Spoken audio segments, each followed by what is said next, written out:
Hello à tous et bienvenue sur Vivre Impro, la chaîne d'impro et notamment d'impro appliquée. Aujourd'hui, un entretien avec Marie Derouk. Coucou Marie.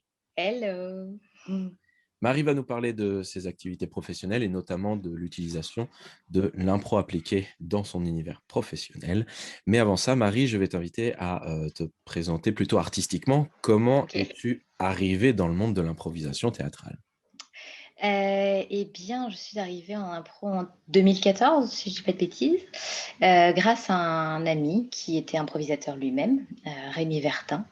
Un ami donc qui joue à Lille, et avec qui je travaillais sur une plateforme téléphonique, d'une grande banque. Et on a enfin, à chaque pause, en fait, on jouait un peu ping-pong verbal, sans cesse. Et du coup, il me dit: «Mais ouais, il faudrait trop que tu viennes, faut que tu testes l'impro, c'est fait pour toi, viens cocotte». J'ai fait: «Ouais», mais bon, j'étais pas enfin, pourquoi pas, mais je me disais: «Ouais». Bref, ça a duré 1 an, en fait, et au bout d'1 an, je me suis dit: «Allez, à la rentrée, pourquoi pas essayer?» J'étais allée le voir en spectacle, hein, l'année d'avant, et j'avais dit: «Ouais, c'est plutôt cool quand même, ça a l'air sympa, ils ont l'air de bien se marrer, et moi aussi j'ai envie de me marrer». Et du coup, bah, j'ai commencé en septembre, à Lille, et après j'ai pu arrêter parce que c'est vrai que quand on commence à en manger, on veut plus s'arrêter, quoi. C'est addictif. Donc voilà, donc en 2014, je commence, à Lille à prendre des cours, et je rencontre plein de gens, top, et notamment, les personnes qui vont me recruter après dans la Ligue royale de Strandovie, qui est ma troupe de chœur. Donc ces improvisateurs-là faisaient partie d'un groupe, dans la même école où on était ensemble, et beh, ils ont décidé de créer leur propre ligue, à leur manière. Enfin, on a un roi, hein, Sébastien, qui a créé ce pays qui est la Strandovie, et donc en Strandovie, c'est la cour de récré, quoi. On s'amuse, et on rit, et donc du coup, j'ai pu rejoindre cette ligue-là, et on s'éclate bien, en fait, depuis un petit moment à créer notre univers. Enfin, ce qui est chouette en Strandovie, c'est que tu voyages à chaque fois. Nous, on y croit, hein, notre roi, il existe vraiment. On est des vrais Strandoviens, carte d'identité, voilà, dans notre cœur, on est des Strandoviens. Et le public, du coup, nous suit aussi dans nos délires. Donc, j'ai la chance d'être régulièrement la reine de la Strandovie, avec une belle robe, tu vois, et une couronne et une licorne. Donc ça, c'est génial. Que ce soit en présentation ou en jeu, on a des bouffons, et après, on a plein de personnages, alors qui permettent de faire un décorum au niveau de l'impro. Par contre, après, quand on rentre dans les impros, voilà, c'est des impros, libres, que ce soit en cabaret, en match ou d'autres formats qu'on a développés, qu'on a créés. Heu et du coup, ouais, on s'amuse bien, quoi. Tu vois, on a créé plein de «concepts» entre guillemets, genre nous, on a fait notre émission, télévisée, donc notre émission improvisée qui est «L'amour est en Strandovie», où les Strandoviens écrivent, amour, histoire d'amour, pour, pouvoir trouver, l'amour en Strandovie. Donc tu as les différentes étapes, l'ouverture du courrier, le speed dating, l'arrivée en Strandovie. Voilà, on est dans notre délire, quoi. Mais Mmh. j'aime bien ça, tu vois? C'est on voyage vraiment, quoi, et ça c'est chouette. Donc voilà, mon arrivée, dans le monde de l'impro. Donc tout ça, c'était dans le Nord. Mmh. Et après moi, professionnellement, j'ai demandé un poste en région parisienne, à La Défense, tu sais, le quartier d'affaires où tout le monde marche comme des fourmis pour aller à sa tour. Et quand je suis arrivée en région parisienne, beh, j'ai intégré une ligue qui s'appelle la Ludo Impro à Boulogne-Billancourt. Donc là, le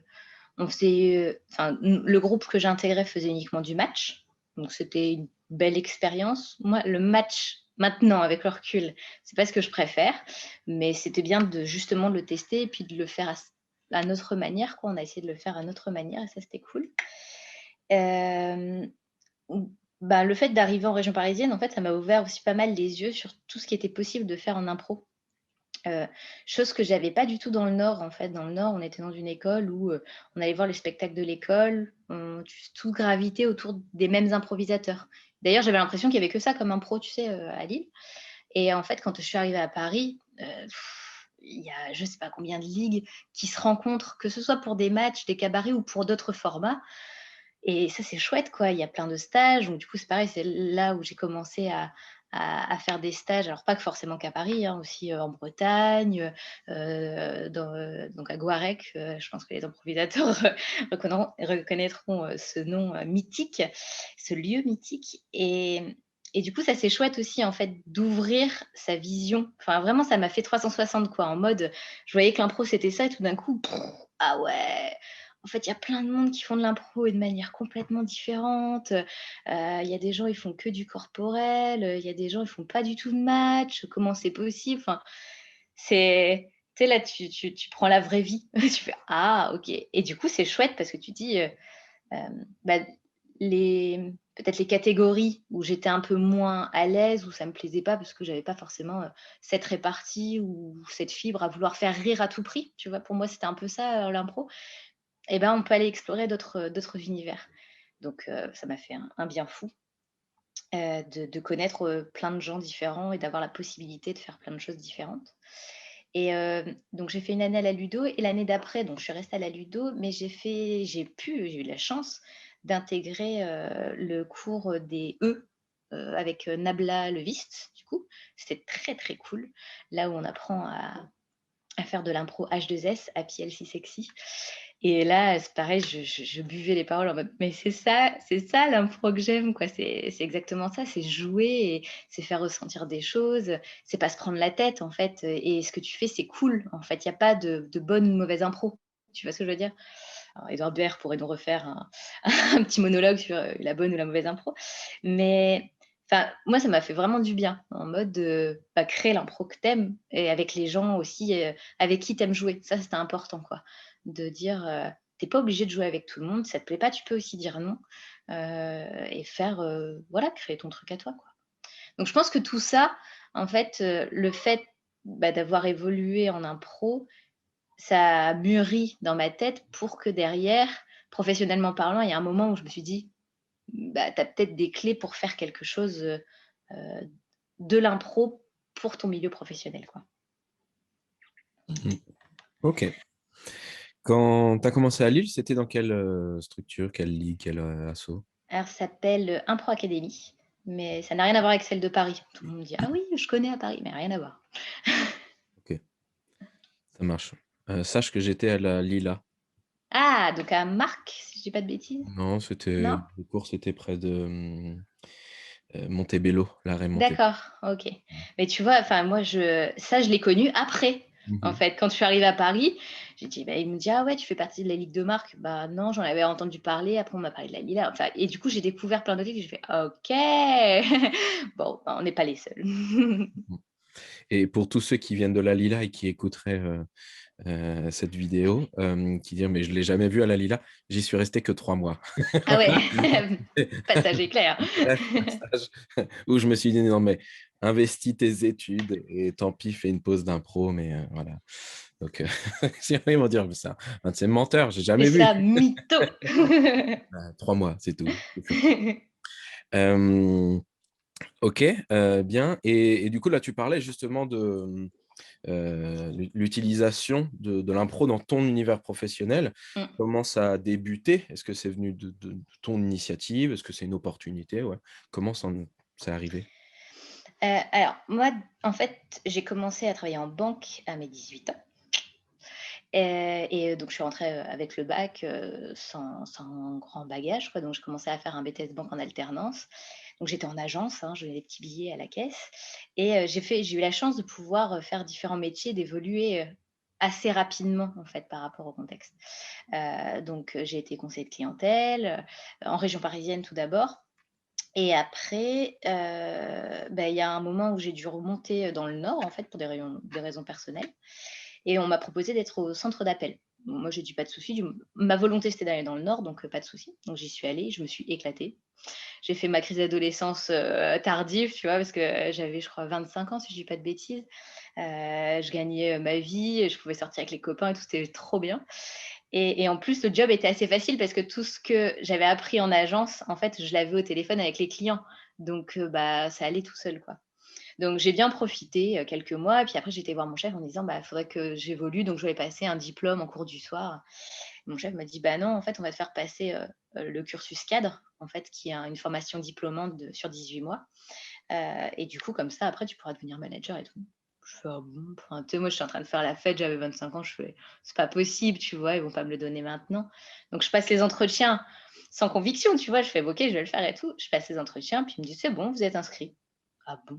OK, bah, OK, on va y aller, quoi». Donc du coup, pendant 18 mois, j'ai suivi cette formation où j'ai adoré. En fait, j'ai vachement pris goût à aller, en cours d'abord pour apprendre, l'approche risque, et l'environnement bancaire et économique, le truc qui fait pas bander à la base, mais finalement c'est assez sympa et après on avait toute une partie managériale. Alors là, je faisais pas encore d'impro, mais tu as pas mal de jeux de rôle au final.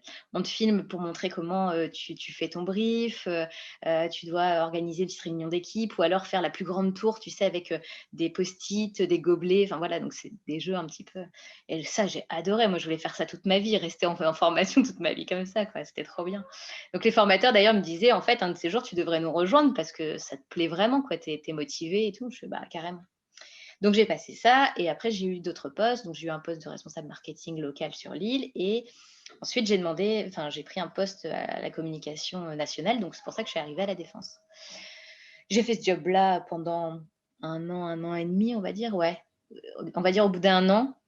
Et c'était concomitant avec mon arrivée donc sur Paris où j'ai commencé à faire beaucoup d'impro, beaucoup de stages, les week-ends, les festivals, les déplacements, enfin, je bouffais de l'impro matin, midi et soir, quoi et mes journées de repos, c'était pour faire de l'impro. Donc déjà, tu vois, là, ça me titillait, puis je me disais: «Mon job, il est cool, c'est sympa ce que je fais. Je gagne bien ma vie, mais pourquoi? Enfin, je pourrais faire mieux, enfin, je pourrais plus m'éclater, quitte à gagner moins, mais j'aimerais bien, m'éclater autant que quand, je reviens de week-end d'impro, quoi». Et je suis partie en janvier, mon anniversaire à peu près, mi-janvier, d'abord je me suis fait un petit trip en Angleterre, à Londres, toute seule, tu vois? 2 jours pour mon anniversaire, sac à dos, basket. Tout le monde me souhaitait happy birthday, j'étais trop contente. Et en revenant, je suis allée un week-end en Savoie, chez les Impropotames où, j'ai eu la chance d'organiser un spectacle avec eux, pour une qualification pour des tournois, d'impro pour leur festival qui est le Festup, qui a lieu en mai et donc du coup, on s'est éclaté à organiser, mon anniversaire dans une représentation de mon appartement sur scène avec, donc des copains qui étaient là pour jouer, enfin c'était génial, quoi et et j'ai passé un week-end d'enfer à «tout organiser» entre guillemets et à jouer aussi et à profiter donc tout était top et quand je suis reve enfin, dans la voiture avec les copains, on se pose toujours la question quand on part en week-end comme ça ou en vacances d'impro, c'est: «Et si tu avais tout l'argent et tout le temps du monde, qu'est-ce que tu ferais?» et beaucoup c'est: «Bah, on ferait de l'impro à temps plein, machin», ouais. Je dis: «Bah, ouais, en fait, cette vie, elle est cool. Maintenant, qu'est-ce qu'on en fait vraiment?» Quand tu as bossé, pendant 14 ans dans une banque, tu vois, à être payé, tu te dis: «Devenir saltimbanque, moi?» tu vois? Et donc je suis rentrée, chez moi avec, ces rêves en tête et c'était le 21 janvier parce que c'était l'anniversaire de mon papa et j'étais en télétravail. J'avais la chance d'avoir le lundi en télétravail. Et Donc tu as gagné imagine, au loto. j'aurais Ah, je bien rigole. aimé, putain, le lundi, c'est l'euro-million peut-être, tu vois? Non, mieux que ça, mieux que ça, mieux que ça. Donc je me connecte et j'appelle mon papa. Donc il me dit: «Ça va?» Donc je lui raconte: «Londres, c'était génial, la Savoie, c'était génial». Et il me dit: «Alors aujourd'hui, tu télé ou tu travailles?» Ah! Alors je fais: «Bah, je fais ni l'un ni l'autre papa, aujourd'hui j'ai pas envie de bosser. Franchement, ce que j'ai fait ce week-end, c'était génial, c'est ça que j'ai envie de faire. Enfin, mais ce que je fais aujourd'hui, voilà». Il me dit: «Bah, change». J'ai fait: «Fais autre chose». Ah je «Papa, c'est toi?» Il me dit: «Bah non», il fait: «Tu es capable de tout faire». Il fait: «Prends le temps de réfléchir et fais autre chose quoi, si vraiment tu as envie, fais autre chose». Du coup, j'ai dit: «D'accord», donc j'ai pris quelques jours où, j'ai réfléchi et en faisant, du ménage, du rangement un petit peu, des physique mais mental aussi, je me suis aperçue effectivement que j'avais fait pas mal de stages, pas mal de cours, pris des notes sur les jeux avec qu'est-ce que ça apporte et qu'est-ce que ça m'a apporté, la vision que j'avais et à côté de ça, pas mal de bouquins aussi un peu, sur le cerveau, le développement personnel et cetera et là tu fais: «OK, bah, en fait, j'ai peut-être tous les éléments pour, faire ma sauce à moi quoi», je dis: «OK», donc je suis allée voir ma RH en disant: «Bah, je vais partir, pour faire de l'impro». Puis elle m'a dit: «Ah ouais, c'est une trop bonne idée». «Ah, bon, bah, d'accord» et en fait, à chaque fois, j'en parlais à quelqu'un, tout le monde me disait: «Ouais, c'est bien, c'est cool». Ah bah OK, tu sais, moi je m'attendais à: «Mais tu folle!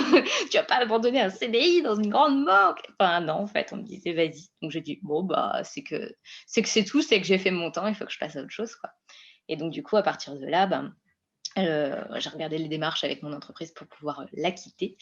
Et en parallèle, donc ça c'était en avril 2019, j'ai créé mon auto-entreprise pour créer la Maurice Compagnie, et j'ai réfléchi à voilà, qu'est-ce que je peux faire, avec l'impro? Et ça, c'est cool parce que depuis 2019, ça évolue encore aujourd'hui, vu en plus le contexte, actuel. Et donc voilà, la Maurice Compagnie, à la base, quand je l'ai créée, c'était vraiment pour, faire, de la formation comportementale. Donc utiliser l'impro, pour de la prise de parole en public, pour, la créativité, par exemple. Donc ça, c'est vraiment de la formation en entreprise. Je me suis dit, comme j'ai une expérience en entreprise dans différents services, que ce soit avec de la clientèle, avec des managers, au sein d'un siège, l'entreprise, je la connais, donc je sais de quoi je parle. Faire de la cohésion d'équipe aussi, parce que, j'ai eu la chance aussi d'avoir des postes où, j'ai pu organiser de l'événementiel un peu, quand j'étais responsable marketing à Lille. Je m'occupais de faire des réunions de collaborateurs, ou des événements clients, et ça me plaisait bien, donc je me dis: «Bah, c'est cool si je peux importer l'impro là-dedans». Et après, des spectacles, en entreprise ou en structure, donc pour parler de certains sujets.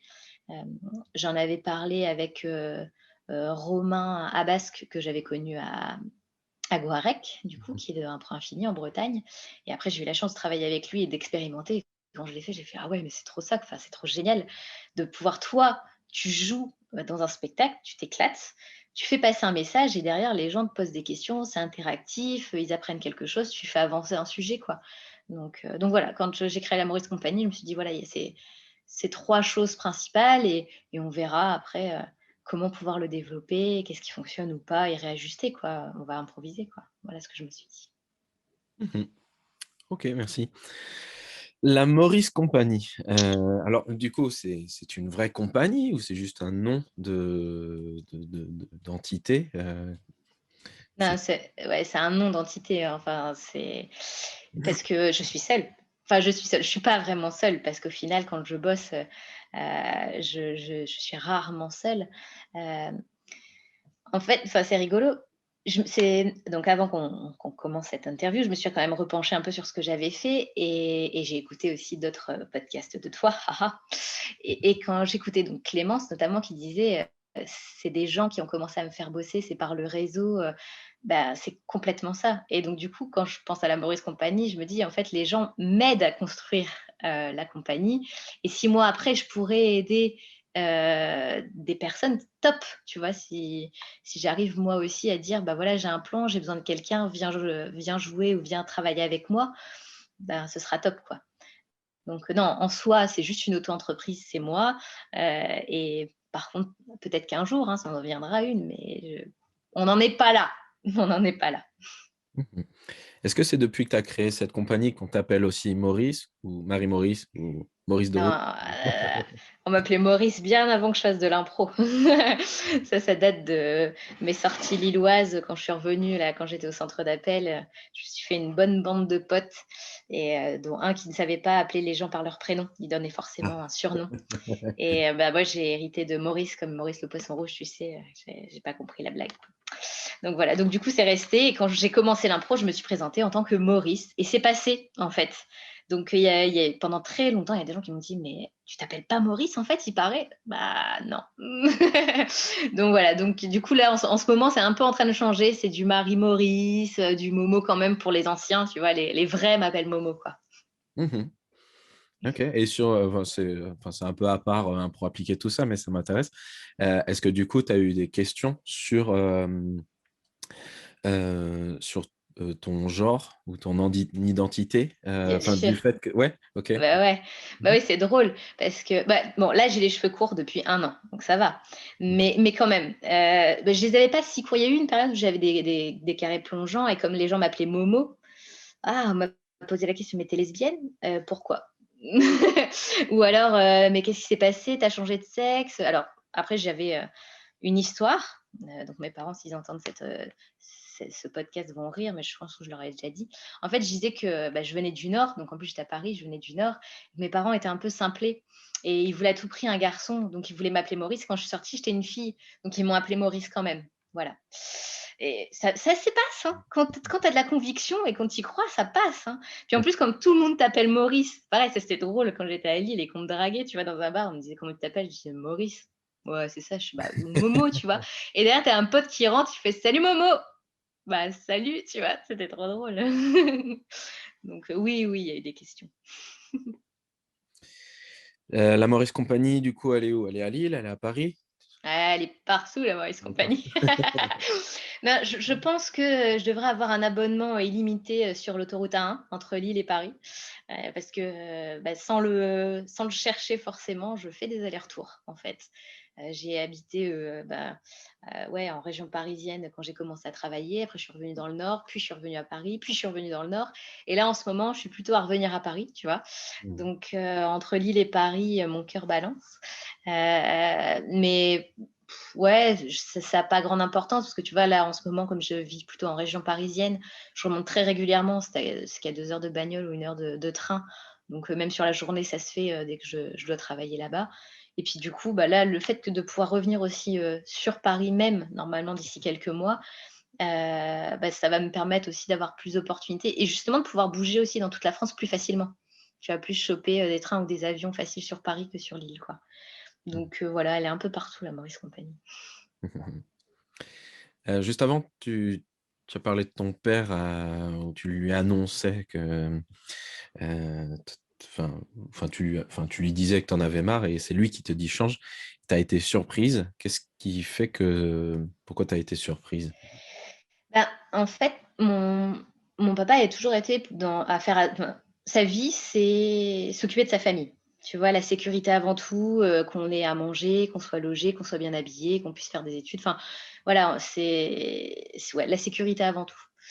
Du coup, quand je me souviens quand j'étais plus jeune et que je cherchais ce que je voulais faire, pour lui, il aurait aimé que je sois professeur des écoles, par exemple, ou prof. Comme ça, j'avais un salaire, si je voulais avoir une famille, j'avais les vacances scolaires. Tu vois? C'était pratique, quoi.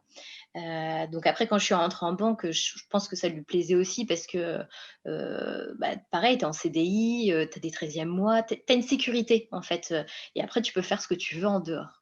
Donc du coup, le fait de dire: «Je ne sais pas combien je vais gagner, je ne sais pas où je serai, je vais devoir tout faire moi-même», je pensais que ça allait lui faire peur, quoi. Et au contraire, après, bon, maintenant, on peut en discuter facilement. Il me dit que, non, oui, certes, lui, il aurait peut-être pas fait ces choix-là parce qu'en même temps, il nous a eu jeunes aussi. Enfin, c'était un autre contexte. Mais me connaissant moi, il m'a dit: «J'ai confiance, quoi. Tu t'es toujours débrouillé, tu te débrouilleras toujours. Donc si ça fonctionne, c'est génial et à mon avis, ça va fonctionner. Mais si ça fonctionne pas, tu rebondiras, quoi». Donc, et même si moi, je le savais, enfin, moi, j'étais persuadée de ça, mais le fait de l'entendre de ton père, tu vois, c'est pas pareil, quoi. Tu sais, tu la validation, de ton papa et ça, c'est important, quoi. Pour moi, c'était important, donc du coup, ça m'a permis vraiment d'y aller, sans crainte. Enfin, j'en ai eu quand même, mais beaucoup plus rassurée et même aujourd'hui, je suis toujours épaulée par eux, et par mon entourage, par mes amis et ça, c'est chouette, quoi. Les gens croient en toi et tu te dis: «Bah, cool, si eux, ils croient en moi, il y a pas de raison de douter, il faut que j'y aille, il faut que j'essaye». Mmh. OK. Je te pose la question parce que je trouve que c'est intéressant le sujet un peu le passage potentiel à l'acte de basculer dans une activité, indépendante et le lien qu'il peut y avoir avec la famille ou genre alors je sais pas si c'est le bon terme, tu vois? Une sorte de pression ou familiale ou sociale ou autre et du coup, c'est intéressant d'avoir ton retour, là-dessus. Ouais, on grandit avec un modèle, en fait, avec une façon qui fonctionne ou qui fonctionne pas d'ailleurs et donc du coup, tu essayes d'aller à l'encontre.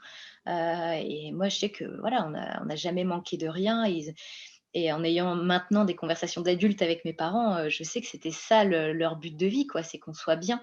Donc donc je comprends aussi que derrière, ils fassent tout pour qu'on puisse avoir une situation similaire, voire meilleure, tu vois? Donc se dire que quand tu as un CDI, tu le lâches pas. Tu dis: «Voilà», mais là, finalement, je l'ai lâché. Je me demande si on n'est pas plusieurs à être un peu dans ce quand je t'entends parler forcément je me Ouais, ça résonne. retrouve, oui, bien sûr. parce que j'ai l'impression, mine de rien, bon là je vais encore découvrir d'autres personnes, mais j'ai l'impression que les gens que j'interviewe sont plutôt entre la tranche, trentaine, quarantaine et qu'il y a encore les parents qui sont là et que quand ils ont fait le passage, il y avait encore donc leurs parents qui pouvaient être au courant de ce qu'ils font et potentiellement ces parents-là sont, peut-être des boomers ou peut-être un peu après, mais, qui ont peur et qui ont besoin de sécurité pour leurs enfants, donc passe un diplôme Ouais, pour c'est ton vrai. CDI. Enfin, j'ai l'impression, après il y aura toujours des cas différents, mais, ouais. Ma mère par contre, elle a pas dit ça, Ouais, alors, bah, c'est marrant parce que ma mère, du coup, je m'attendais vas-y. pas à cette réponse-là, parce que quand j'ai dit à ma mère qu'après, j'ai fait un BTS en mécanique et automatisme industriel, d'accord? Rien à OK. voir avec la psychologie puisqu'après j'ai fait psychologie, mais j'ai raté de peu mon BTS et il y a pas de rattrapage, il faut refaire une année, mais j'avais pas envie. Moi, c'était la psychologie qui m'intéressait et je vais dire à ma mère: «J'ai raté mon BTS et je veux aller en psychologie». Tu sais, deux trucs un peu un peu comme ça. Elle était en train de bronzer sur la terrasse, je me souviens, chez ma grand-mère et elle me dit, «OK». Et je dis: «OK?» Elle dit: «OK». Je putain, je m'attendais à me faire défoncer parce que j'ai pas obtenu mon diplôme et en plus je dis que je veux en psycho. Elle me dit: «OK». Je lui dis: «OK», elle me fait confiance. Donc du coup, ça c'était ma première grande annonce dans ma vie à ma mère et ma deuxième c'était justement: «OK, je vais vivre de l'impro». Je dis ça et ma mère entre-temps, elle s'est un peu embourgeoisée. Parce qu'on on a grandi en quartier HLM en Seine-Saint-Denis et entre-temps, voilà, elle a un peu changé de vie, elle s'est un peu embourgeoisée OK. et au moment où je lui dis ça, elle me dit: «Mais enfin chérie, tu ne veux pas devenir saltimbanque?» Je veux dire et mon père à côté qui fait: «Mais qu'est-ce que tu racontes? Si ça lui plaît», tu sais? Bon, heureusement qu'il y avait mon père à côté. C'est génial. Voilà, donc tu as vu les réactions, et je m'y attendais pas du coup, mais dans le sens inverse. Ouais, ouais, ouais, je comprends. La Maurice Compagnie, c'est parce que tu parlais de formation, Mmh. comportementale notamment et du coup tu as fait enfin, tu es organisme de formation, tu passes par une autre entité, comment ça se passe? Non, non, je suis pas organisme de formation. Pas pour le moment et je pense plus que ça a l'air d'être assez lourd pour l'être. Non, non, en fait, donc j'ai commencé mon activité en 2019. Donc j'ai eu, enfin 2019, ça a vraiment commencé, on va dire, en septembre 2019, hein, parce que j'ai arrêté la banque en juin, donc Mmh. il s'est pas passé grand-chose et en mars 2020, ça s'est un peu stoppé. Donc j'ai pas même pas eu une année, pleine. Mais ce que je faisais, c'est que je démarchais vachement au réseau parce que, bah, de toute façon, c'est ma carte à jouer et on le sait, ça fonctionne comme ça. Donc je me présentais dans des clubs d'entrepreneurs, des clubs professionnels, tu vois, dans le Nord. Des Mmh. espaces de coworking. Je travaillais aussi avec, bah, je travaille encore, hein, aujourd'hui avec le Clockwork qui est un espace de coworking à Lille. Et du coup, c'est là où je proposais mes prestations. Donc j'ai pu en tester quelques-unes du coup dans le milieu, de l'entreprise. Bah, je l'ai fait par exemple à la préfecture, d'Île-de-France, tu vois? Via pareil un réseau en fait d'entrepreneurs, de cadres. Et donc j'ai pu faire une formation sur la créativité. Au Clockwork, on a travaillé sur l'éloquence, téléphonique. Voilà, en fait, j'utilise l'impro, pour des compétences professionnelles qu'on peut avoir et donc c'est chercher, ce qu'on est, quels outils on a déjà naturellement, comment on peut un peu améliorer ou en tout cas évoluer dans le sens où on a envie aussi. Pas la peine d'aller contre nature, hein, et tout en s'amusant, en prenant du côté, positif, les choses et du coup en mettant en application assez rapidement, quoi. On fait beaucoup de mise en application. Donc voilà, la partie entreprise, je l'ai expérimenté, mais c'était plus, voilà, des one shot plutôt que vraiment un programme de formation complet. Avec le Clockwork, on fait des propositions en fait de formation, que ce soit sur une journée ou plusieurs avec d'autres, formateurs également sur d'autres disciplines, sur le management, sur la communication. Donc ça vient compléter. Mais c'est vrai que depuis qu'on l'a lancé, malheureusement, bah, les rassemblements ou les formations à l'extérieur, c'est un petit peu ralenti, quoi. Donc on attend. Heu, Moi, le faire de la visio, alors je fais certaines choses en visio, hein, j'anime certains ateliers en visio. C'est chouette parce que ça permet quand même d'animer, mais c'est pas ce que j'ai envie de faire, quoi. Clairement, le contact humain, le ressenti que tu peux avoir, les retours que tu peux faire aux collaborateurs ou aux participants, il est pas du tout le même que quand tu as une visio. Tu peux pas stopper comme tu veux. Il y a des certains nombres de règles, d'attendre que l'autre a fini de parler pour pouvoir lui répondre. C'est différent donc s'il faut en faire, j'en fais un petit peu, tu vois? Ça, c'est pas un souci et je m'amuse quand même, mais j'ai pas envie de tout revoir et de me dire: «Je vais faire tout en visio». À ce moment-là, je préférerais regarder autre chose, tu vois? Mais faire autre chose, mais voilà, c'est pas ce que je préfère. En plus, j'ai la chance de pouvoir faire autre chose autre chose, animer en vrai, notamment dans un collège, faire des ateliers, des stages, d'après-midi complets, par rapport à des ateliers qui ont lieu, toutes les semaines et ça, c'est chouette. Donc tu dis, il y a quand même certains endroits où tu peux accéder, où tu peux animer en vrai, en respectant les distances, les gestes barrières et cetera. Mais ça a pas du tout la même saveur, quoi, vraiment. Mmh. OK. Ouais, donc du coup, les formations que tu proposes, elles n'ont pas nécessairement, besoin d'être, prises en charge par un OPCO ou des choses comme ça, donc c'est pour ça que Non, tu as pas pas besoin d'être nécessairement. organisme de formation, quoi? Ouais, ouais, puis après, c'est pareil, au pire, je peux passer, par, certains organismes qui «cooptent» entre guillemets ta formation si vraiment ça doit passer dans le budget, quoi. OK. Tu disais que du coup pour te lancer et peut-être avoir tes premiers contrats, tu es parti sur plutôt une démarche réseau. Mmh mh. Tu as nommé certaines choses, tu as parlé de club d'entrepreneurs, enfin, dis-moi un peu, c'est quelles sont les étapes, par quoi tu es passé? Est-ce que c'est que club d'entrepreneurs? Est-ce que c'est tes copains? Est-ce que c'est ta famille? Enfin voilà, Ouais, commencer quoi, par quoi et ben, je pense que la première des choses que j'ai faites, c'est de me dire: «Je vais faire mes propres ateliers», enfin by me quoi, enfin, de la Maurice Compagnie dans un endroit où je connais bien, et puis je me suis mise sur Meetup, grâce à Florence Léraud, qui est une comédienne également de Paris, qui faisait ça elle. Donc du coup sur Meetup, j'ai créé un groupe, de l'impro, pour devenir plus pro et j'ai commencé, je crois, par, oser grâce à l'impro. Ouais, c'est ça. C'est le premier atelier que j'avais proposé. mmh. Du coup, dans le Nord, avec la Strandovie, on jouait dans un endroit qui est génial, qui est une yourte à Bouvines. Donc, c'est une yourte où c'est une salle de spectacle enfin, ils font des spectacles, ils font des ateliers aussi de yoga, de sophrologie, pour pouvoir faire toi-même tes produits ménagers ou de beauté. Enfin, tu vois, c'est un lieu assez ouvert, assez chouette. Et comme je connaissais le propriétaire, je lui ai proposé de moi faire des ateliers. Il m'a dit «Bah, carrément». Donc, certains samedi matin, samedi après-midi ou dimanche, je proposais des ateliers de 2 heures sur, bah, voilà, oser grâce à l'impro, parler en public grâce à l'impro, actionner sa créativité. Voilà, tout tu vois les éléments que je voulais tester, je me suis dit: «Je vais le faire là». Et ça fonctionnait plutôt bien. Franchement, j'avais du monde, et puis, beh, c'est comme ça aussi que je me suis dit: «Je vais distribuer mes cartes, les gens travaillent quelque part et c'est comme ça que ça va faire du bouche à oreille» et ça a fonctionné d'ailleurs, hein. Il y a des gens qui m'ont rappelé après pour des missions, en entreprise ou alors justement pour rejoindre des clubs d'entrepreneurs où, 1 fois par mois, tu as une réunion, donc tu peux venir te présenter, ou faire une démonstration aussi. Donc j'ai commencé, ouais, déjà à faire moi ma propre image et après du coup, ça te fait rencontrer des gens qui te font rencontrer des gens qui te font rencontrer des gens, et voilà. Après, je me suis dit: «Les espaces de coworking, c'est cool». Déjà d'une pour moi, pour pouvoir aller bosser en dehors de chez moi, puisque à l'époque, j'étais retournée chez mes parents, qui est très, très cool, hein. Il y a de l'espace, on a chacun notre intimité, tout va bien.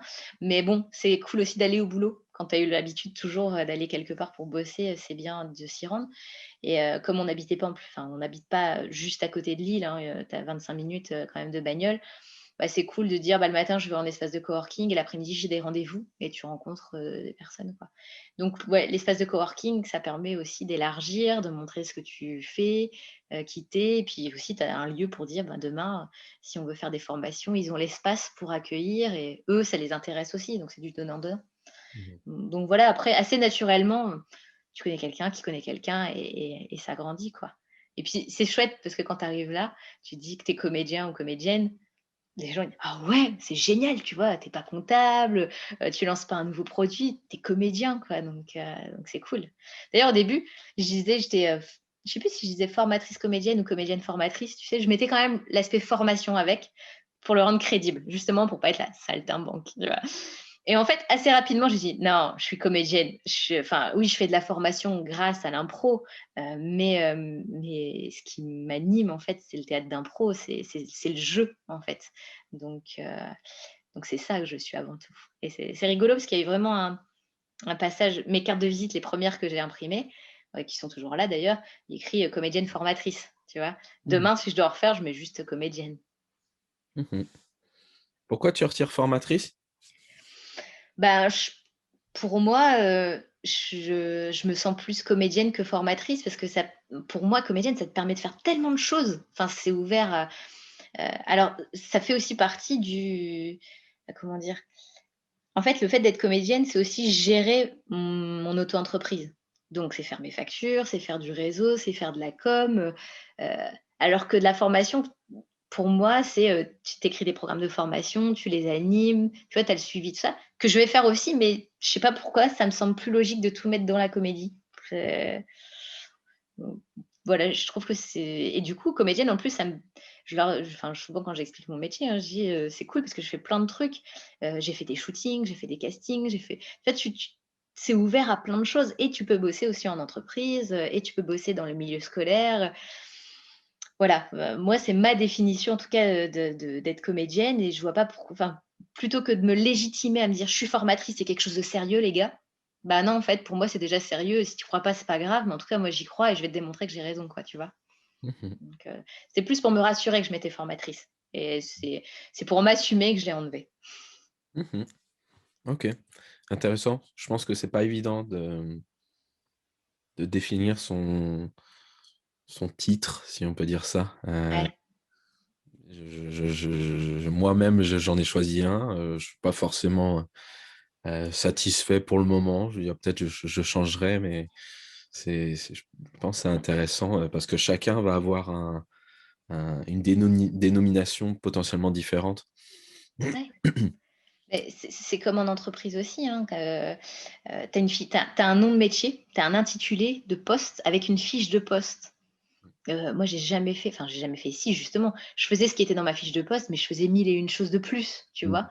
Mmh. Donc ça sert à rien. Puis des fois, en plus, ça représente pas du tout ce que tu fais. Mmh. Heu, alors que ça me faisait rire quand on faisait, à la Défense, tu vois, dans les grandes tours, les grandes salles de réunion où tu es 120, chacun se présente. Alors déjà, tu perds 2 heures à ce que chacun se présente.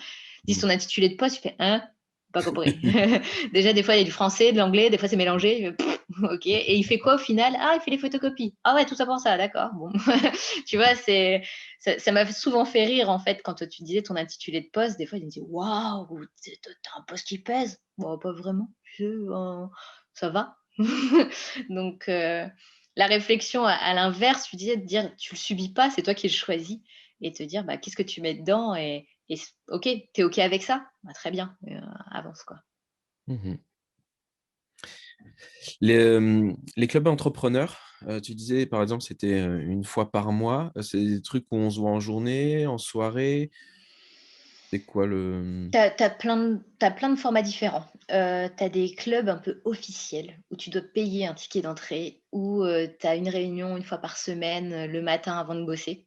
Donc genre, c'est de 7 heures à 8h30, comme ça à 9 heures tu es au boulot. Et donc là, le but, c'est de à chaque fois coopter des nouvelles personnes et ces personnes, donc rentrent dans le club et te disent, enfin, viennent faire du business avec toi, quoi. mmh Ils t'apportent tel contrat parce qu'un client cherchait, ça pour activité et puis, bah, toi, justement, tu fais cette activité. Donc grâce à ça, tu fais grossir, la ton activité, donc celle du club. Tu as ça et sinon après, tu as des réseaux beaucoup plus, je vais dire libres où c'est une fois par mois ou une fois par trimestre. Tu as un organisateur, c'est comme une asso au final, qui va faire une soirée ou une après-midi ou un midi, tu sais, une pause déj, mh. dans un endroit avec, d'autres partenaires qui viennent présenter aussi leurs activités, et du coup, ça te permet de construire ton réseau, quoi. Voilà, les 2 choses principales que j'ai vues. C'est sûr que c'est plus cool, quand tu as pas besoin de payer parce que le billet d'entrée, il est pas donné. Peut-être que ça fonctionne sur certaines activités, hein, mais le billet, je te dis, il est pas donné. Donc quand tu commences, «Non merci, enfin, je viens juste me présenter, mais c'est pas grave, hein, je Mmh. reviendrai quand je serai au 440». Écoute, je vois à peu près, le genre d'événement. Je suis allé à 2 réunions C'était peut-être le même groupe, enfin, il y a plusieurs antennes. Ouais, BNI, c'était ça, BNI? ouais, Business Network International, je crois. Enfin, voilà, je le dis avec mon accent français. Et ouais, c'était très impressionnant. Je suis venu à 2 rendez-vous parce que, bah, c'est une amie qui m'a dit de venir et puis je retentais. C'était très impressionnant en termes de protocole, mmh. où à chaque réunion, ils se représentent tous à chaque fois et du coup, je dis: «Ah attendez, enfin vous vous présentez parce que je suis là, parce que je suis déjà venu?» Il dit: «Non, non, on se présente tout le temps à chaque fois comme ça». Je dis: «Pourquoi vous vous représentez à chaque vous savez ce que vous faites?» «Non, c'est bien, c'est dans le protocole, ça permet de savoir». Je dis: «OK, très bien, c'est votre protocole, intéressant» et le système de récompense quand quelqu'un t'apporte une affaire, enfin je franchement, j'étais impressionné par tout ce protocole. Après, c'est vrai que c'est un peu un système, particulier où de la, c'est vraiment de la recommandation Mmh, au sein de ce groupe-là. c'est Donc en fait, ça, c'est du réseau, mais je sais pas comment dire, mais, chacun est un peu le commercial de l'autre. c'est ça. Voilà, avec effectivement ce ticket d'entrée qui est cher, plus le prix de chacune des réunions où tu inclus souvent le déjeuner dedans avec, genre, je sais pas 15 € et tu multiplies ça par 50 Tout à réunions dans fait. l'année et ça faisait à peu près, genre, ouais, 750 tickets d'entrée, 750 € à l'année de repas et de réunions. Donc tu en étais à 1 500 €. Tu dis: «OK, ouais, est-ce que c'est intéressant?» Enfin voilà, c'est un petit calcul, quoi. Et si tu peux pas venir toutes les semaines, il faut que tu te fasses remplacer parce que tu as le droit à 3 absences, je crois, dans l'année et sinon tu es radié, quoi, tu sais? Comme à l'école, tu fais: «Wow, moi je sais pas ce que je vais faire vendredi prochain les gars, peut-être que je vais bosser, hein, Ouais, non, c'est Mais particulier, mais ça peut fonctionner. Enfin, je pense que ouais. ça peut fonctionner, hein, Mon amie qui m'a invité à venir, elle disait, honnêtement, c'était, je sais plus 80 de son business, elle le faisait grâce à cette structure. Donc elle me disait, moi, elle savait que je voulais développer mon activité. Elle m'a dit: «C'est pour elle une évidence, Ouais, c'est un levier» et j'imagine qu'il y a des gens, qui sont passés par, là. Mais je me demande même si à Nancy, je sais pas, ah non, non, je confonds. Gérard Tienne, pardon, à Nancy, il fait partie de Toastmasters, mais je sais pas s'il a fait le BNI. Mais bref, d'accord. il y a ce truc-là. Donc j'ai vu, OK, j'ai vu le système et je me dis sûrement il y a des improvisateurs qui sont passés par là et ça leur a permis de développer, ça sera intéressant et j'ai vécu une autre chose et il y en ça s'est plus développé à Lille, j'ai l'impression. Ouais. Ah non, je confonds, pardon, il y a les soirées RH, apéro RH. Ouais, Ça, aussi, c'est ouais. ouais, donc c'était intéressant parce qu'il y avait un sujet, une thématique et après, on échange, enfin avant et après on échange et non, c'était les apéros entrepreneurs où là, du coup, on se rencontre entre entrepreneurs. Je fais une parenthèse, pardon, je parle de moi alors que c'est à toi que je Non, pose vas-y, vas-y, c'est bien, hein, on est là pour échanger. là, je vais te dire comment je l'ai vécu moi. J'y suis allé, quelques fois, j'ai même invité les copains de la compagnie à venir et dire: «Venez, on essaye, on regarde et si on est plusieurs, on peut parler plus, de nous à plein de gens».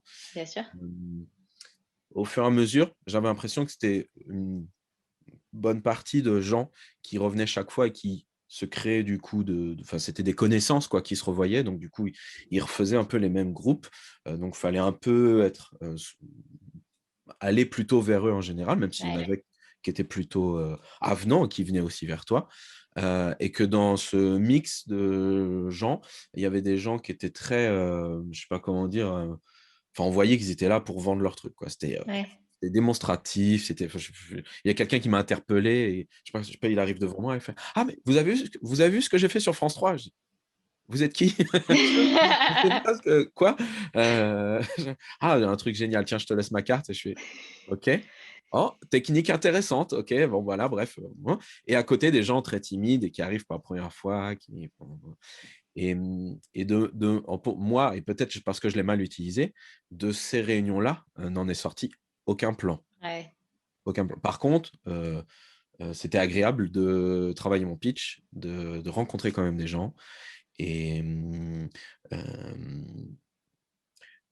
ouais, enfin, je sais pas, j'aimais bien quand même y aller comme ça occasionnellement pour revoir certaines personnes que j'avais rencontrées.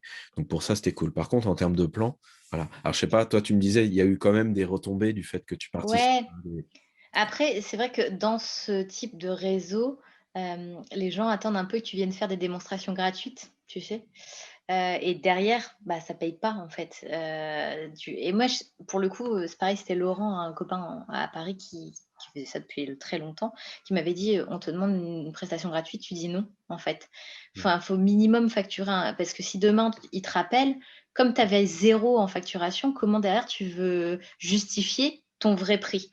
Donc tu pourrais faire, un devis avec, bah, si je viens, normalement ça coûte autant, comme c'est la première fois, je vous fais autant de réduction, mais que le mec ait le vrai prix de ta prestation.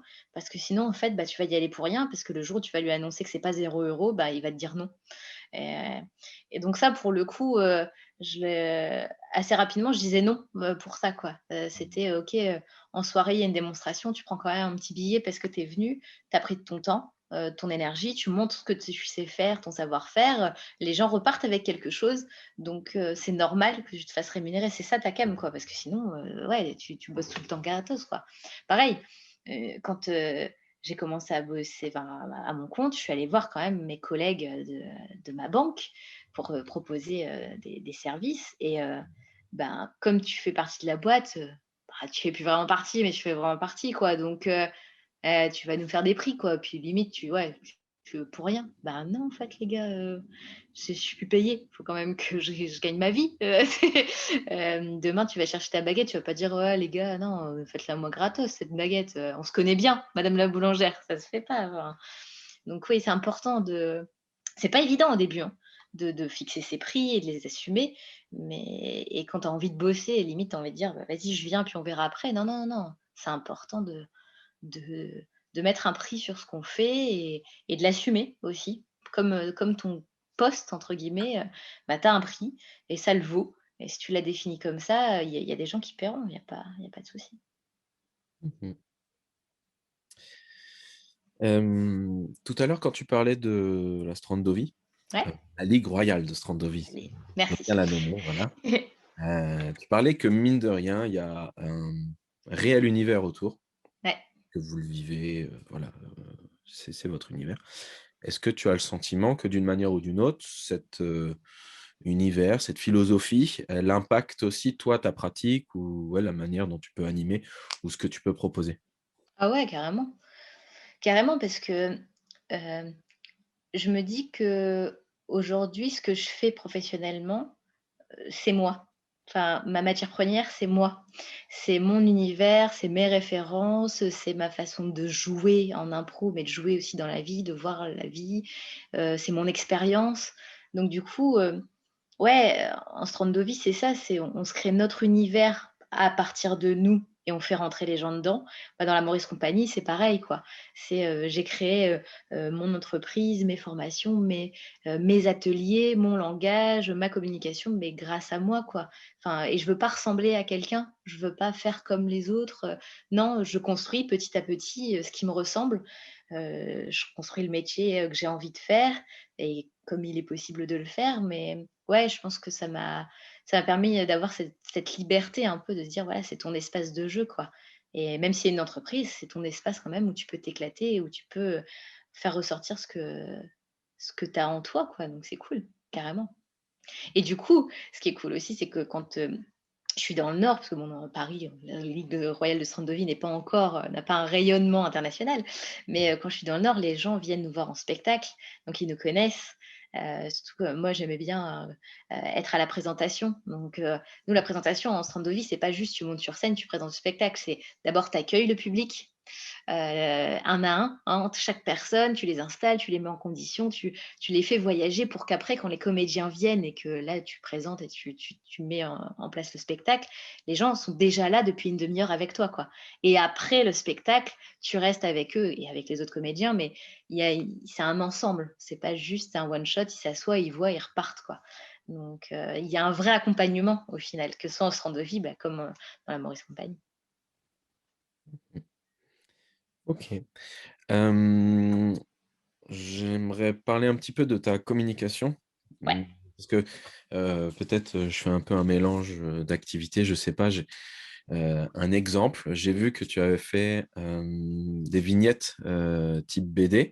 C'est Ouais. quoi ça? C'est la Maurice Compagnie? C'est autre chose? Est-ce que ça c'est dans ta communication d'entreprise? Qu'est-ce que c'est? Alors, non, c'est venu après.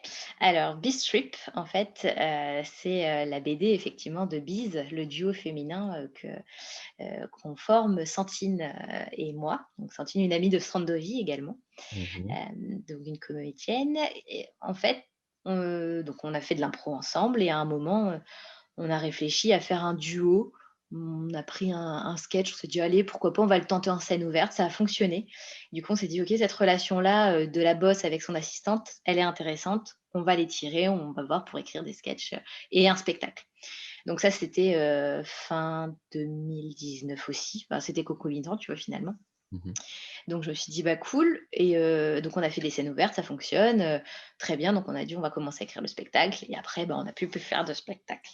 Heu, donc du coup, bon, on continue quand même l'écriture, le travail sur Biz, mais pour autant, on s'est dit: «Bah, pourquoi pas continuer à faire vivre les personnages de Claire et Marilyn, à travers d'autres supports», et notamment, bah, on est parti sur la BD parce qu'on aime toutes les 2 Fab Caro, et on aimait bien le fait d'avoir toujours la même vignette, et d'avoir des dialogues, qui vont parler, bah, de la vie en entreprise. Parce que finalement, en entreprise, avec tes collègues, tu parles beaucoup de choses sauf du boulot. Enfin, principalement, tu parles de ta vie, des petits soucis, de la vie en communauté. Il y a plein de sujets qui sont explorés en dehors de ton job initial, quoi. Et ça, on l'a expérimenté toutes les 2 dans nos vies professionnelles, et ça nous amuse, et on s'est dit: «Bah, il y a un truc, quoi, on va s'amuser avec ça». Donc du coup, bah, on l'a pas lâché, et effectivement, ça fait pas partie de la Maurice Compagnie. On va dire, c'est grâce à Marie Maurice, la comédienne, qui est dans la Maurice Compagnie, mais tout a un lien. Effectivement, on reste dans le milieu de l'entreprise, sur LinkedIn, tu peux partager ce genre de choses, tu vois? Parce que ça peut parler, aux entreprises. Heu, Demain, si on peut revenir, un peu sur scène ou dans les entreprises, peut-être qu'il y aura des ponts qui vont se faire naturellement. Tout ça, c'est un peu fait aussi dans le contexte qu'on connaît, qui est un peu particulier. Mais ouais, demain, par exemple, jouer le spectacle Biztrip, Biz tout court, parce que c'est le spectacle en entreprise, pourquoi pas? Parce que ça a un lien, tu vois? Donc, pour l'instant, rien n'est défini. Tout est en écriture, en gestation, et en test. Mais ouais, non, c'est pas la Maurice Compagnie à la base qui a créé Biz. Mmh. C'est pour ça que je te disais, enfin, je sais pas si je fais un mélange, voilà. Donc il y a effectivement cette activité qui se veut Ouais. au départ plus peut-être artistique avec, cette couleur, professionnelle, bah, business j'imagine. Je sais pas si c'est ça? Ou bisous. Oui. OK. Et oui, bah, voilà, et la Maurice Compagnie, comme il y a des aspects professionnels, je me dis: «Est-ce que c'est rattaché? Est-ce qu'il y a une ambition de spectacle, en entreprise?» par exemple, je ne sais pas. Peut-être ça sera le cas. Ouais, voilà, c'est ça, on ferme rien, quoi. Maintenant, à la base, non, c'était vraiment la relation qui nous plaisait, et le fait de pouvoir aussi dire: «Bah, tu vois, je suis comédienne, donc je peux faire aussi des spectacles. Je suis pas que, formatrice en entreprise ou tu Mmh. vois, ça peut être des spectacles qui s'ouvrent, sur d'autres sujets». Mmh.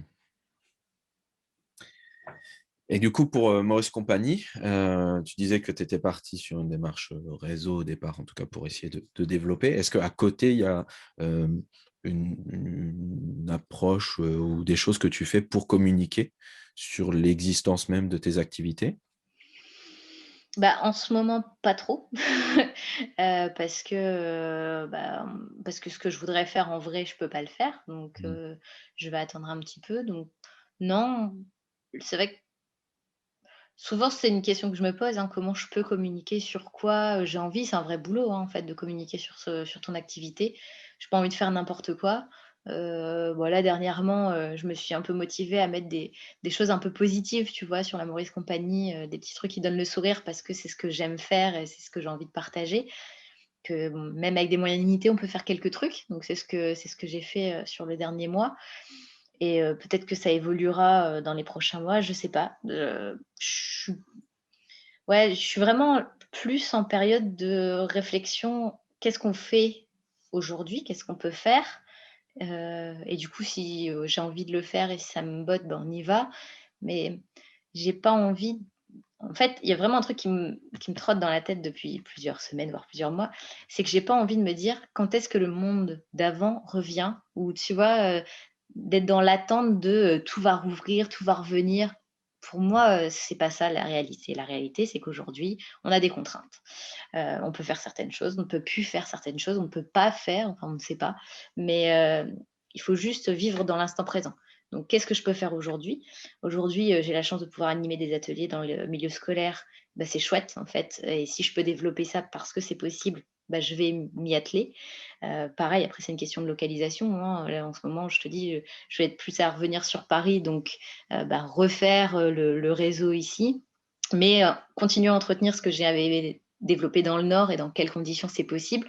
Voilà, je suis plus dans l'instant présent plutôt que de projeter à me dire: «Voilà, j'attends demain». Non, en fait, faisons avec ce qu'on peut et du coup, la communication, elle est comme ça aussi.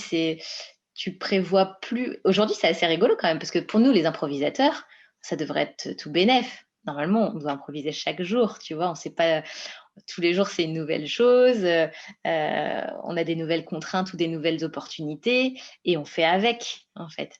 Donc c'est ça et par contre, quand tu as un plan de com, tu essayes de te faire, tu sais, sur plusieurs semaines, voire plusieurs mois. Là, tu peux pas, tu sais pas ce que ça va être. Donc c'est pour ça que la com, elle est un peu compliquée à définir, à programmer et à faire des plans, encore une fois, ouais. Les plans sont compliqués en ce moment. Mhm. Ok, c'est intéressant ce que tu venais de dire là sur les improvisateurs. Ouais. Que je le traduis bien en disant quelque part, les improvisateurs euh, sont peut-être plus aptes à pouvoir rebondir sur des changements de situation. Bah, ouais, on est censé quand on arrive sur scène, on ne sait pas ce qui va se passer, ni avec qui, ni comment, on n'a pas de décor, on n'a pas de texte, on n'a pas de costume, donc du coup, on fait avec ce qu'on a, en fait, ce qui nous arrive. On prend et on fait et on s'amuse logiquement avec ça, si on est improvisateur. On aime ça. Mhm. Donc aujourd'hui, on devrait se dire: «OK et ben, qu'est-ce qu'on peut faire, en fait? Qu'est-ce qu'on fait avec ça? Et comment on continue à s'amuser avec ce qu'on a?» Sans se dire: «Ouais, mais avant on avait ça, c'était mieux» ou «Ouais, mais si demain on a ça, ce sera mieux». Non, c'est maintenant, en fait, quand tu es sur scène, on ne te demande pas la scène d'avant ou la scène d'après, en fait. Donc le si on réfléchit un peu, bah, vivons l'instant. Mhm. Ok.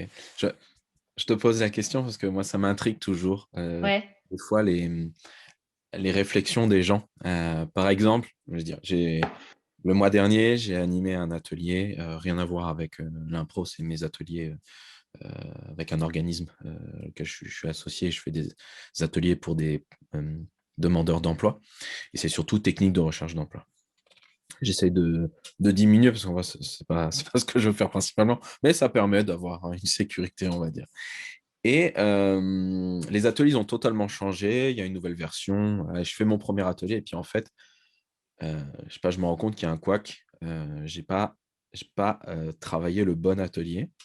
Il y a eu une confusion sur le titre qui était très similaire à un autre, plus un effet technique qui fait que j'ai confondu les deux ateliers. Donc du coup, j'arrive à l'atelier et je me dis, putain, ça n'est pas du tout le bon atelier que j'ai préparé. Il va falloir que je fasse quand même mon atelier parce que là, je suis face aux gens. C'est le matin, lorsque je donne la feuille de présence, que je me dis, attends, qu'est-ce qui se passe là? Oh là là! Et du coup, bah, et je fais l'atelier et personne n'a capté. Enfin, ok, tu vois, voilà, c'est Ouais. bien passé, on a fait les trucs. J'avais quand même imprimé très rapidement du coup le déroulé pédagogique et puis je l'ai suivi. Donc, du coup, une collègue me dit, ah bah, s'il y a bien à quelqu'un que ça doit arriver, c'est à toi. Et au fond de moi, je me dis: «Je sais pas». Ce que je veux dire, c'est, j'ai du mal des fois à me dire qu'un improvisateur peut vraiment, heu appliquer toujours des choses qu'il va avoir sur scène dans d'autres circonstances.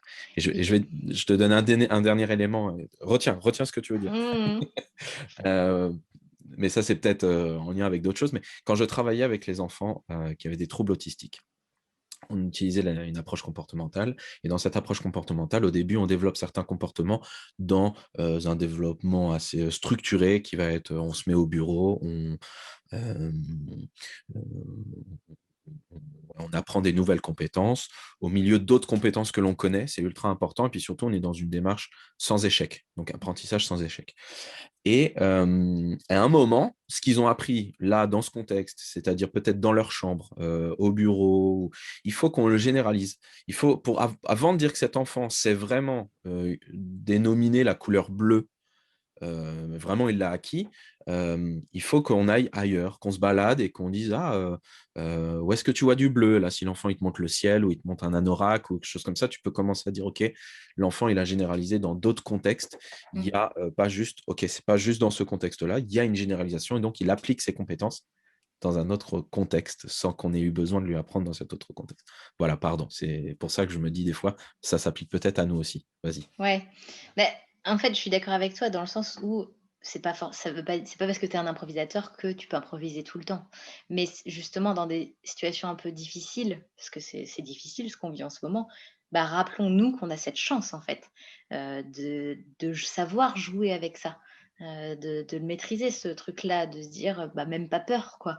Et c'est plus ça que de se dire automatiquement, effectivement, c'est à toi que ça doit arriver. Non, il y a pas qu'à toi et il y a des moments où c'est aussi, cool de faire quelque chose que tu as prévu, que c'est confortable. Mais justement, l'inconfort ne doit pas nous faire peur ou ne doit enfin voilà, doit nous permettre de sortir de ces situations difficiles, en fait. De se dire: «Putain ouais, c'est cool en fait, c'est pas grave, vraiment c'est pas grave, on va pouvoir rebondir. On a des solutions, on a des ressources, on en a plein les poches, les idées dans la tête. On peut, en fait. Nous, on peut le faire puisqu'on on joue de ça. On joue de ça, on paye, pour aller à l'autre bout de la France, pour faire ça. Donc bah, reste chez toi, tu peux le faire aussi d'une autre manière, en fait. C'est plus dans ce sens-là. Tu es pas obligé de le faire tout le temps, mais c'est une aide. Mmh. OK, merci Marie. Une dernière question pour, la fin de cet entretien, parce que ça touche à la fin.